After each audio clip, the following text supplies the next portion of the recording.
ही दोन दृश्य आहेत सिनियर आणि ज्युनियर ठाकरेंच्या भेटीची। 27 जुलैला उद्धव ठाकरे यांच्या वाढदिवसानिमित्त राज ठाकरे हे मातोश्रीवर आले होते। त्यानंतर आज अमित ठाकरेंच्या वाढदिवसाचं औचित्य साधत आदित्य ठाकरे देखील शिवतीर्थवर आलेले आहेत। पहिल्या दृश्यांमध्ये आपल्याला दिसतंय 27 जुलैला उद्धव ठाकरे यांच्या वाढदिवसानिमित्त राज ठाकरे हे मातोश्रीवर गेलेले होते।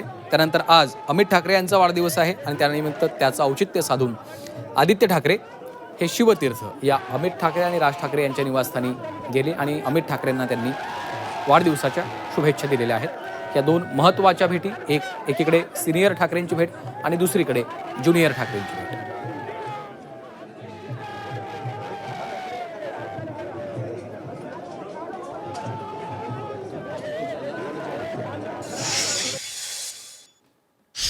तर मनसे नेते अमित ठाकरे यांचा आज वाढदिवस आहे, त्यामुळे मनसेकडनं विविध कार्यक्रमांचं आयोजन करण्यात आलेलं आहे। फुटबॉलच्या आकाराचा त्याचा सारखा दिसणारा केक कापून वाढदिवस साजरा केला आहे। शिवाय शिवाजी पार्कच्या बाहेर खाऊ वाटपही करण्यात आलं। दुसरीकडे अमित ठाकरे यांच्या वाढदिवसानिमित्त रक्तदान शिबिराचं देखील आयोजन करण्यात आलेलं आहे। मनसेच्या वतीनं आज विविध कार्यक्रमांचं आयोजन करण्यात आलेलं आहे।